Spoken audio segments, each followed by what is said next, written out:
Well, I'm joined now by Megyn Kelly, who's the former Fox News anchor and NBC News anchor, who now hosts a new podcast, The Megyn Kelly Show. Hello there to you. Thanks so much for joining us on BBC News. So you have publicly expressed support for Piers Morgan. Tell us why. Because I think he should be allowed to express his opinion. And I think we need more people who are willing to push boundaries, not less, on the air. And we're just cracking down on free speech in a way that I find really alarming. And I don't have to agree with everything Piers says. I just have to support his right to say how he actually feels. And if people get offended, that's okay. Sometimes when you're in the business of talking about difficult issues and stories for a living, some people will take offense. Although the online campaign against Piers seemed very organized yesterday by his pre-existing detractors. So I'm in favor of his right to have his own opinion. And I get alarmed when we see that getting shut down left, right, and center, when I don't know how controversial it is to say that he just doesn't believe Meghan Markle. Why doesn't he get to believe her?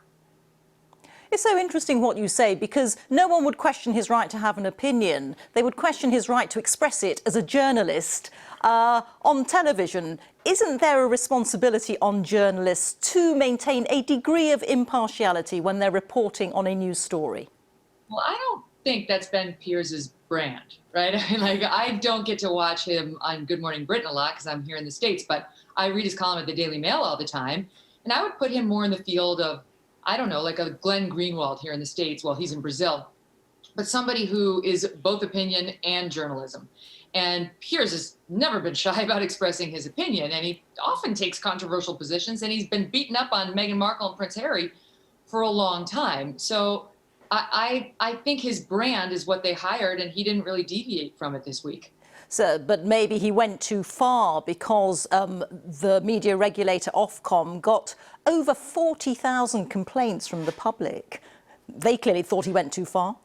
You can't go by that, though. I mean, they broke records for their viewership yesterday. They had millions of people tuning in, right? So it's like 40,000. Okay, think of all the people who had absolutely no problem with Piers. Or if you went out and said to them, they're thinking about cracking down on Piers's speech, people need to write in to save him, how many would you have gotten? You can't give a heckler's veto.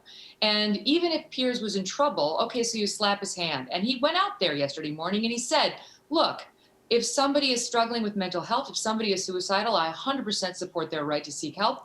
And if she did in fact complain, something should have been done and there should be an investigation into why it wasn't, if it wasn't. But he's basically saying, I don't buy it. I, having listened to the whole interview and knowing this person, do not believe what she said. He's entitled to that belief. I don't think it's irresponsible for him to say, having covered her now for years, day in, day out, much more than the average person, I have good reason to believe she's not a credible person in this or many other things she says. But perhaps he has offended too many people by saying that he doesn't believe her, particularly on the issue of mental health, which is a very sensitive subject. It is. I'm not going to dispute that. And I've covered that a fair amount in my career, and I understand it's difficult for people to talk about mental health. P.S., which is why I'm always outing myself as being in therapy. It's working so far. But I think she took a risk, right, in disclosing that. But I don't think her doing that requires everyone to believe it. And I don't think it's unsound for a commentator to say, I'm not buying it. I think she's going for sympathy. It's not how I feel, but I don't think people being offended, some faction of a huge audience being offended should cancel somebody's right to speak out, right? Yes, generally we need to be a little ginger around difficult issues. But if that's what you want, you don't put Piers Morgan in the seat. They put Piers Morgan in the seat to get eyeballs. And he brought that show to where yesterday it was #1.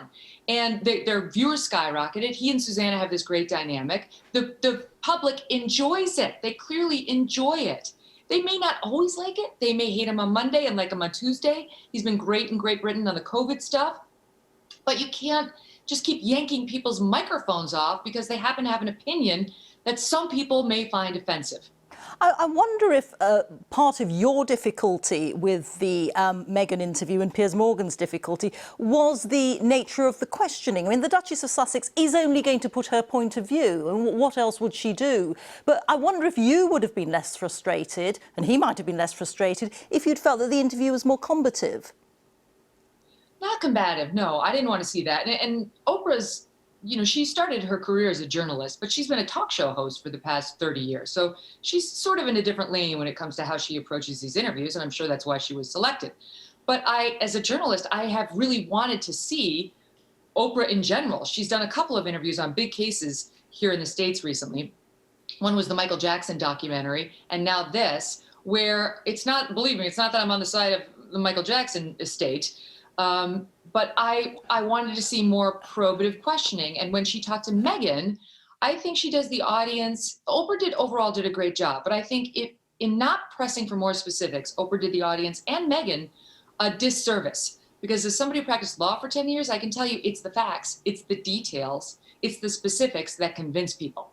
And she would have done everyone a better favor and a better service if she had said, who at the palace told you that they weren't going to help you when you reported that you were feeling suicidal? Who specifically? And then when you say you went to HR, who specifically? Name names. Okay, you don't want to name who was the alleged racist within the royal family. Can you tell me whether it's one of these four? Can you rule out, like on the spot, she should have said, can you rule out the Queen and Prince Philip? Because she had to go do cleanup on that the next day.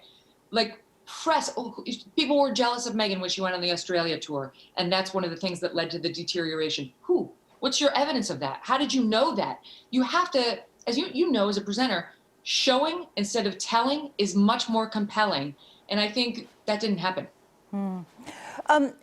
Just again on the question of Piers Morgan, I wonder if there is a cultural difference as well, that in Britain, broadcasters are by and large expected to stay impartial and objective. Piers Morgan was always given more leeway, if you like, but I mean, he was on a fairly extreme end. Not so much the case in the United States. You're probably right. I will tell you, just as an American journalist, I don't understand this Ofcom, and I can't imagine working in a world where I had to answer to somebody other than my boss, my audience, and myself, my own conscience. We're pretty big on free speech over here. So I don't like the idea of government tapping me on the shoulder to say, like, I don't like the way you said that, but I don't know. I love Great Britain, and I think your press is really fun, so it must be working to some extent. Yeah. And can I just ask you separately, I mean, you yourself have been the object of personal criticism by the former President Trump over your handling of one of the presidential debates. So you know what it's like to come under personal fire. How did you deal with that? Well, I've been thinking about that a bit in recent days, because when I listened to Meghan Markle, I understood her talking about how awful it is to be the scourge of the press. I got it. I mean, trust me, I've been there many times. But my thought was, why didn't the palace protect me? So the palace can't protect you from the press. The press, as you know, Rita, is going to do what it's going to do. And there's only so much anybody can reel them in. And I've experienced that too. And when you put yourself in the public eye, as I have, as you have, and certainly as she has, on a much larger level, at some level, you got to say it's time to put your big girl pants on and understand this comes with the job. It's unpleasant. You have to find ways of tuning it out and go on living your beautiful life. And I think Meghan trying to say the palace didn't protect me and people said negative things, like, that's part of the job. I know it's unpleasant. I know it involved race. I've been on the receiving end of tons of sexism, so I get how painful that kind of thing can be. But it's baked into the cake that we've all chosen to eat when we become public figures. OK. Very good to talk to you. Thank you so much. That's Megyn Kelly, American broadcaster. Thank you so much.